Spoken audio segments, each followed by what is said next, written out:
ரஷ்யாவுக்கும் உக்ரைனுக்கும் இடையிலான மோதல்ல ஐரோப்பிய நாடுகள் எல்லாம் சேர்ந்து இப்ப ட்ரம்ப் கூட பாத்தீங்கன்னா ஒரு டீல் ஒன்று கையெழுத்திட்டு இருக்காங்க. ஸோ அதுதான் பாத்தீங்கன்னா இந்த ட்ரம்ப் ரட்டே டீல் அப்படிங்கிறது. ஸோ இந்த ஒப்பந்தம் கையெழுத்தானதுமே பாத்தீங்கன்னா ட்ரம்ப் ரஷ்யாவுக்கு எதிராக 100% வரி விதிக்க போறதா ஒரு த்ரெட்டனிங் மெசேஜ் ஒன்று புட்டினுக்கு வந்து கொடுத்துருக்கா. அப்படி ஸோ இந்த வீடியோவில் நம்ம என்ன பார்க்க போறோம் அப்படின்னா, இந்த ட்ரம்ப் ரட்டே டீல் அப்படிங்கிறது ரஷ்யா உக்ரைன் போர்ல மிகப்பெரிய ஒரு டர்னிங் பாயிண்டா இருக்குமா? ட்ரம்ப் ஆட்சிக்கு வந்த பிறகு மிகப்பெரிய அளவுக்கு உக்ரைன் போர்ல இருந்து ஒதுங்கி இருந்த அமெரிக்கா மீண்டும் இந்த உக்ரைன் போர்ல களமிறங்குமா அப்படிங்கிறத பார்க்க போறோம். கூடவே ரஷ்ய அரசாங்கம் ட்ரம்பினுடைய இந்த ஒரு த்ரெட்டனிங் மெசேஜ் அப்படிங்கிறதுக்கு என்ன ஒரு பதிலடி கொடுத்துருக்காங்க, அதற்கு ரஷ்யா எப்படி தயாராகிட்டு வருது அப்படிங்கிறதையும் ரொம்பவே டீட்டெயிலா இந்த ஒரு வீடியோல பார்த்தலாம். வீடியோவை லைக் பண்ணிக்கோங்க, சேனலை சப்ஸ்கிரைப் பண்ணிக்கோங்க. வாங்க வீடியோக்குள்ள போயிடலாம். அறிவோம் தெளிவோம் உறவுகளுக்கு அன்பான வணக்கங்கள்.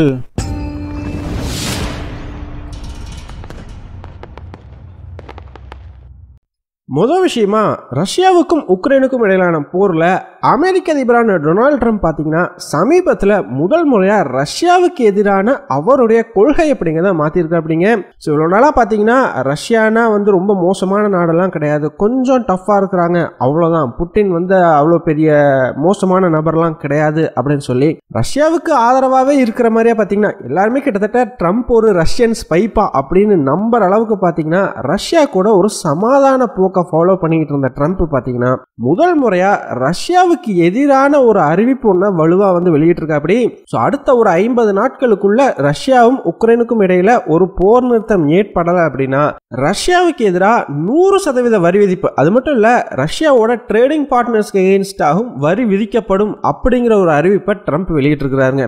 ஸோ இவ்வளவு நாளாக பார்த்தீங்கன்னா என்னதான் ரஷ்யாவுக்கும் உக்ரைனுக்கும் இடையில இந்த பேச்சுவார்த்தையில் ட்ரம்ப்புக்கு பெரிய டிசப்பாயின்மெண்ட் இருந்தாலுமே கூட நான் டிசப்பாயிண்டடாக இருக்கேன், இதாக இருக்கேன் அப்படின்னு தான் சொல்லிட்டு இருந்தாரே தவிர இந்த மாதிரி ஒரு குறிப்பிட்ட நாட்களுக்குள்ள நீங்கள் வந்து பேச்சுவார்த்தையை முடிக்கல அப்படின்னா நான் வரியை 100% விதிப்பேன் அப்படின்ற மாதிரியான எந்த ஒரு அனௌன்ஸ்மெண்ட்டுமே ட்ரம்ப் கொடுக்கல. சரிப்பா, ட்ரம்பினுடைய இந்த ஒரு பொசிஷன்ல என்ன திடீர் மாற்றம் அப்படின்னு கேட்டீங்கன்னா ரொம்ப சிம்பிளுங்க. ட்ரம்ப் ரட்டே டீல் அப்படிங்கிற ஒரு ஒப்பந்தம் தான் இதற்கு காரணம். அது என்னப்பா ஒப்பந்தம் அப்படின்னு கேட்டீங்கன்னா, ஆக்சுவலா ட்ரம்ப் ஆட்சிக்கு வந்ததையுமே பார்த்தீங்கன்னா முதல்ல அவர் விமர்சிச்சது கடுமையா உக்ரைன் தான். ஸோ உக்ரைன் அரசாங்கத்தையும் நேட்டோ நாடுகளையும் மிகப்பெரிய அளவுக்கு விமர்சிச்சா. அப்படி எதற்காக அப்படின்னா அமெரிக்காவினுடைய ஆயுதங்களையும் அமெரிக்கா மக்களினுடைய வரியையும் வந்து அவங்க நாட்டுக்கு, அதாவது உக்ரைனுக்கு மிகப்பெரிய அளவுக்கு ஆயுதங்களை வாங்குறதுக்காக இந்த நேட்டோ நாடுகளும் உக்ரைனும் பயன்படுத்திக்கிறாங்க. ஸோ நம்ம கிட்ட இருந்து வேணுங்கிற அளவுக்கு ஃப்ரீயாவே எல்லாத்தையும் வாங்கிட்டு இருக்காங்க. ஆனா அதுக்கு எதுக்கும் பெருசா காசு கொடுக்கறது இல்ல, நம்ம அவங்களுக்கு எல்லாம் ஃப்ரீயா பண்ணி கொடுத்துக்கிட்டு இருக்கோம். இதனால அமெரிக்க மக்கள் மேல அதிக அளவுக்கு வரி சுமத்தப்படுது அப்படின்ற மாதிரி கடுமையான குற்றச்சாட்டுகளை முன் வச்சு நேட்டோ நாடுகளையும் உக்ரைனையும் வந்து விமர்சிச்சுக்கிட்டு இருந்தா. அப்படி இந்த மாதிரி தொடர்ந்து விமர்சிச்சுக்கிட்டே வந்து ஒரு கட்டத்தில் உக்ரைன் கூட ஒரு மைண்ட் டீல் ஒன்னையும் வந்து அமெரிக்க அரசாங்கம் சைன் பண்ணுச்சு. ஸோ இந்த மாதிரி உனக்கு எல்லாம் ஃப்ரீயாவெல்லாம் கொடுக்க முடியாதுப்பா, இனிமேல் நான் உங்களுக்கு ஆயுதம் கொடுக்கணும் அப்படின்னா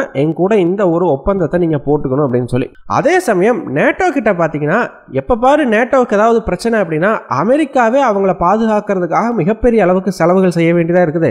நாங்க தான் எல்லா ஆயுதங்களையும் ஃப்ரீயா சப்ளை பண்ணிக்கிட்டு இருக்கோம், இனிமேல் அப்படிலாம் எங்களால பண்ண முடியாது. நாங்க எந்த அளவுக்கு நேட்டோவுக்குன்னு சொல்லி டிஃபென்ஸ்க்கு செலவு பண்றோமோ அதே அளவுக்கு நேட்டோ நாடுகளும் டிஃபென்ஸுக்கு செலவு பண்ணணும். இது மொத்த ஒரு கூட்டு பாதுகாப்பாக தான் இருக்கணும். அமெரிக்காங்கிற ஒத்தை நாடு மட்டும் தனி இந்த நேட்டோங்கிற அமைப்பை வந்து இழுத்துக்கிட்டு போக முடியாது, நீங்க எல்லாருமே காசு போடணும் அப்படின்ற மாதிரி ஃபோர்ஸ் பண்ண ஆரம்பிச்சிருந்தா. அப்படி ஆனா எந்த ஐரோப்பிய நாடுகளுமே அதுக்கு பெருசா ரெஸ்பாண்ட் பண்ணலங்க. ஸோ ட்ரம்பினுடைய அந்த திட்டத்தை கண்டுக்கவே இல்லை. ஸோ இந்த நேரத்தில் தான் ட்ரம்ப் என்ன பண்ண ஆரம்பிக்கிறார் அப்படின்னு பார்த்தீங்கன்னா, இப்போ ஐரோப்பிய நாடுகளுக்கு எல்லாம் மிக முக்கியமா ரஷ்யாவுக்கு எதிரான அந்த உக்ரைன் போர் அப்படிங்கிறது ரொம்ப முக்கியமான பாயிண்டா பார்க்கப்படுது இல்லையா? ஸோ ஒருவேளை ரஷ்யா உக்ரைனுக்கு எதிராக ஜெயிச்சிட்டாங்க அப்படின்னா அவங்க தொடர்ந்து இதே மாதிரி அடுத்தடுத்த ஐரோப்பிய நாடுகளுக்கு எதிராக போர் தொடுப்பாங்க அப்படின்ற பயம் ஐரோப்பிய நாடுகள் முழுமைக்குமே இருக்குது. அதனால இப்போ ஐரோப்பிய நாடுகளை மிரட்டணும் அப்படின்னா ட்ரம்ப்புக்கு இருக்கிற பெரிய ஆப்ஷன் வந்து பார்த்தீங்கன்னா உக்ரைனுக்கு ஆயுதங்களை சப்ளை பண்ணாமல் விடுறது, அதை விட முக்கியமாக ரஷ்யா கூட தான் வந்து ரொம்ப நெருக்கமாக இருக்கிற மாதிரியான ஒரு பிம்பத்தை உருவாக்குறது. ஸோ இந்த மாதிரி ஒரு டஃப் நெகோசியேஷன்ஸ் மூலமா நேட்டோ நாடுகளை தன்னோட வழிக்கு கொண்டு வரணும் அப்படின்னு வந்து ட்ரம்ப் நினைக்கிறாருங்க. ஸோ அவங்களும் பெரிய அளவுக்கு ஸ்பெண்டிங் அப்படிங்கிறத பண்ணணும், அமெரிக்கா கிட்ட இருந்து ஆயுதங்களை காசு கொடுத்து வாங்கணும் அப்படிங்கிறத ட்ரம்ப்போட மைண்ட் செட்டு. ஸோ அதற்காகவே பார்த்தீங்கன்னா ஆரம்பத்திலிருந்தே வந்து ரஷ்யாவை புகழ்றது, உக்ரைனை போட்டு கழுவி ஊத்துறது, இந்த ஒரு டாக்டிக்ஸை வந்து ஃபாலோ பண்ற. அப்படி கூடவே ஒரு கட்டத்தில் என்ன பண்ண ஆரம்பிச்சிட்டாருன்னு பார்த்தீங்கன்னா உக்ரைனுக்கு சப்ளை பண்ற ஆயுதங்கள் நிறுத்த ஆரம்பிச்சிட்டாருங்க. கடந்த ஒரு மாசம் கூட இருக்காதுன்னு நினைக்கிறேன். உக்ரைனுக்கு மிகப்பெரிய அளவுக்கு டிஃபென்ஸ் எக்யூப்மெண்ட்ஸை சப்ளை பண்றத அமெரிக்கா நிறுத்திடுச்சு அப்படின்ற மாதிரி தகவல்கள் வந்திருந்தது. ஸோ அதன் பிறகு இல்லை நாங்கள் வந்து சப்ளை பண்றோம், கொஞ்சம் டிலே ஆயிடுச்சு அப்படின்ற மாதிரி சொல்லிட்டு வந்து சப்ளை பண்ணாங்க. சரிப்பா, ட்ரம்ப்புக்கு நேட்டோ நாடுகள் மேல ஒரு கோபம் இருக்குது அப்படின்னா நேட்டோ நாடுகளை த்ரெட்டன் பண்றதுல ஒரு நியாயம் இருக்குது. அது என்ன, உக்ரைனுக்கு போற ஆயுதங்களை சப்ளை அந்த ஸ்டாப் பண்ணி நேட்டோ நாடுகளை மிரட்டுறது அப்படின்னு கேட்டீங்கன்னா ரொம்ப சிம்பிளுங்க. என்னதான் ட்ரம்ப் வந்து நேட்டோ நாடுகளுக்கு எதிராக இந்த மாதிரி எல்லாம் பேசினாலுமே கூட, இந்த மாதிரி நீங்க டிஃபென்ஸ்க்கு ஸ்பெண்ட் பண்ண மாட்டேங்கிறீங்க அது இதுன்னு பயங்கரமா த்ரெட்டனிங் எல்லாம் கொடுத்தாலுமே நேட்டோங்கிற அமைப்பு அமெரிக்காவுக்கு ரொம்ப முக்கியம். ஸோ இப்போ வந்து வரி விதிப்பு அமல்படுத்திக்கிட்டு இருக்கா அப்படி இல்லையா? ஸோ உலக நாடுகளுக்கு எதிராக நான் இவ்வளோ வந்து வரி போடுறேன், அவ்வளோ வந்து வரி போடுறேன் அப்படின்னு சொல்லிட்டு, ஸோ அதுலயே பாருங்க ட்ரம்ப் ஆக்சுவலா சும்மா இது வரைக்கும் வாயில சொல்லிட்டு தான் இருக்கிறாரே தவிர வரி விதிப்பு அப்படிங்கிறது இன்னும் நடைமுறைக்கே வரல. கிட்டத்தட்ட எப்போ ஏப்ரல் மாசத்துல ஆரம்பிச்சது, இப்போ ஜூலை மாசம் வந்துருச்சு. ஜூலை மாசத்துல 2ஆம் தேதி அன்னைக்கு நான் வரி விதிக்க போறேன் அப்படின்னா அப்படி இப்போ அது ஆகஸ்ட் 2ஆம் தேதிக்கு மூவ் பண்ணி வச்சிட்டார். ஸோ ட்ரம்போட மென்டாலிட்டி என்ன அப்படின்னு பாத்தீங்கன்னா, ஒரு விஷயத்த நான் பண்ண போறேன் அப்படின்னு சொல்லிடணும், ஆனா அதை பண்ணக்கூடாது, அது இழுத்தடிச்சுட்டு அதை எங்க பண்ணிடுவாங்களோ அப்படிங்கிற ஒரு பயத்திலேயே மற்ற நாடுகளை பேச்சுவார்த்தைக்கு வர வைக்கிறது தான் பார்த்தீங்கன்னா ட்ரம்போட மைண்ட் செட்டுங்க.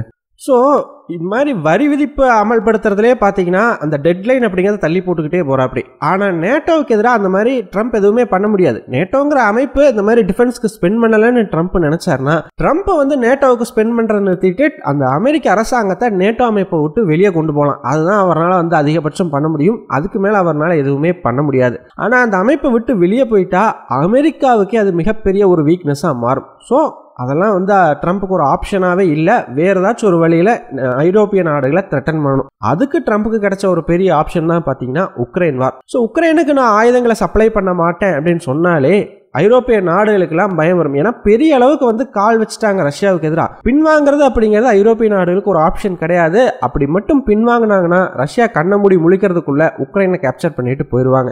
ஸோ அப்படி கேப்சர் பண்ணிட்டாங்கன்னா அடுத்த பார்டரா வரக்கூடிய நாடுகள் பார்த்தீங்கன்னா ஐரோப்பிய நாடுகள் தான். அவங்க எல்லாருமே ஐரோப்பிய ஒன்றியத்தில் இருக்கக்கூடிய நாடுகள் தான். ஸோ அவங்க ஆட்டோமேட்டிக்காக ரஷ்யாவுக்கு பார்டரா வரும் பொழுது, ஏன்னா எல்லாருமே நேட்டோவிலையும் இருக்கிறாங்க, ஐரோப்பிய ஒன்றியத்திலையும் இருக்கிறாங்க, ஒரு சின்ன தவறு கூட மொத்த ஐரோப்பிய நாடுகளையும் ரஷ்யாவுக்கு எதிரான ஒரு மோதலில் கொண்டு போய் வந்து பாத்தீங்கன்னா நிறுத்திடும். அடிக்கடி வந்து சண்டை வர்றதுக்கான வாய்ப்புகளுமே உண்டு. ரஷ்யா ஐரோப்பிய நாடுகளுடைய பார்டருக்கு வராத வரைக்கும் தான் பாத்தீங்கன்னா இவங்க சேஃப். பார்டருக்கு வந்துட்டாங்க அப்படின்னாலே யோசிச்சு பாருங்க, பார்டர் ஸ்டேட்ஸ் அப்படின்னாலே பிரச்சனை இருக்கிறது சகஜம் இல்லையா? ஏதாவது ஒரு பிரச்சனை வந்துகிட்டே வந்து இருக்குங்க. ஸோ இதனாலதான் ஐரோப்பிய நாடுகள் இந்த ஒரு விஷயம் நடத்தக்கூடாது அப்படின்னு ரொம்ப ஸ்ட்ராங்கா வந்து எதிர்த்துக்கிட்டு இருக்கிறாங்க. ஸோ ட்ரம்ப்புக்கு வந்து பாத்தீங்கன்னா இது ஐரோப்பிய நாடுகளுடைய பிரச்சனை, ஏன் பிரச்சனை இல்லை அப்படிங்கிற மாதிரி பாத்தீங்கன்னா ஒரு மைண்ட் செட். ஸோ ஆல்ரெடி வந்து சொல்லியிருந்தா அப்படி ரஷ்யாவுக்கும் அமெரிக்காவுக்கும் நடுவில் ஒரு பெரிய கடல், அழகிய கடல் அப்படிங்கிறது இருக்குது. நாங்க எதுக்காக அவங்கள பார்த்து பயப்படணும், பக்கத்தில் இருக்கிற ஐரோப்பிய நாடுகள் தான் வந்து பயப்படணும் அப்படின்ற மாதிரி சொல்லியிருந்தார் இல்லையா? ஸோ இதனால தாங்க உக்ரைனை பணயமா வச்சு நேட்டோ நாடுகளை வந்து தன்கிட்ட பேச வச்சிருக்கிறாரு ட்ரம்ப். ஸோ இதன் மூலமா நேட்டோ நாடுகளை பெரிய அளவுக்கு டிஃபென்ஸ்க்கு செலவு பண்ண வைக்கணும். அந்த டிஃபென்ஸ் ஐட்டம்ஸை பூரா அமெரிக்காவே தயாரிச்சு உக்ரைனுக்கு கொடுக்கும். ஸோ இதன் மூலமா பார்த்தீங்கன்னா அமெரிக்கா ஒதுங்கி நிற்கிற மாதிரி, ஆனால் ஆயுதங்களை சப்ளை பண்றது மூலமா பெரிய அளவுக்கு வந்து காசு பார்ப்பாங்க. ஸோ அதுக்கு நேட்டோ நாடுகள் பே பண்ணிக்கிட்டே இருக்கும். ஸோ உலக போர்களில் எப்படி அமெரிக்கா சம்பாதிச்சது, அந்த சண்டையிட்டுக்கூடிய நாடுகளுக்கு பெரிய அளவுக்கு ஆயுதங்களை சப்ளை பண்ணி அவங்க கிட்ட காசு வாங்கி சம்பாதிச்சது இல்லையா? அதே ஒரு டாக்டிக்ஸை இங்கேயும் வந்து ட்ரம்ப் ஃபாலோ பண்றா அப்படிங்க.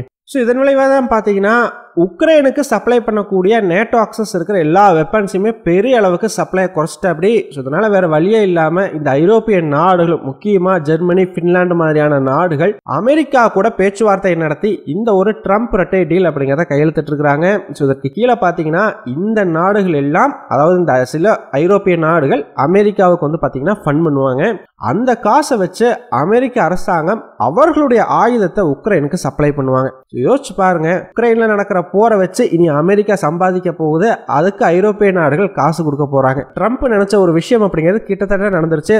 ஸோ இப்போ ட்ரம்ப் பார்த்தீங்கன்னா ஐரோப்பிய நாடுகள் வச்சு சம்பாதிக்க ஆரம்பிச்சிருக்காரு இல்லையா? ஸோ கண்டிப்பா இவ்வளவு நாளா ரஷ்யாவுக்கு சாதகமாக பேசினார் அப்படின்னா அது வேற. இப்போ அவரே வந்து ஆயுதங்களை சப்ளை பண்ணிட்டு ரஷ்யாவுக்கு எதிராக பேசல அப்படின்னா நல்லா இருக்காது இல்லையா? ஸோ அதனால தான் வந்து பார்த்தீங்கன்னா போற போக்கில் ஒரு அடி அடிச்சு விட்டு போயிருக்கா. அப்படி இந்த மாதிரி 50 நாட்களுக்குள்ள ரஷ்யா மட்டும் ஒரு போர் நிறுத்தத்தை கையெழுத்திடலை அப்படின்னா நான் வந்து 100% வரி விதிப்பை அமல்படுத்திடுவேன் அப்படின்னு சொல்லி. ஸோ ரஷ்யா பொறுத்த வரைக்கும் இந்த ஒரு த்ரெட்டை கண்டுக்கவே இல்லை பெருசா.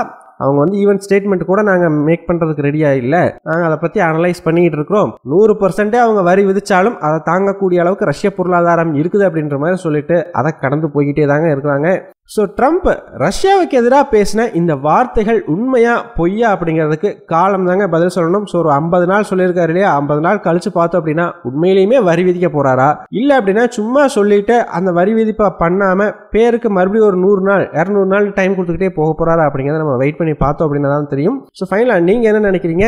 ட்ரம்ப் இந்த முறை புட்டினை இறுக்கி பிடிச்சி இந்த போரை நிறுத்துறதுக்கு வாய்ப்பு உண்டா? அப்படி இல்லை அப்படின்னா இந்த போர் நடந்தா நம்ம சம்பாதிக்கலாம் அப்படின்னு சொல்லிட்டு பெரிய அளவுக்கு இந்த போரை நிறுத்துறதுக்கான முயற்சிகள் எடுக்காம ஓரமா நின்று வேடிக்கை பார்க்கறதுக்கு வாய்ப்புண்டா? உங்களுடைய கருத்துக்கள் என்ன அப்படிங்கிறத மறக்காம கமெண்ட்ஸ் சொல்லுங்க. நன்றி.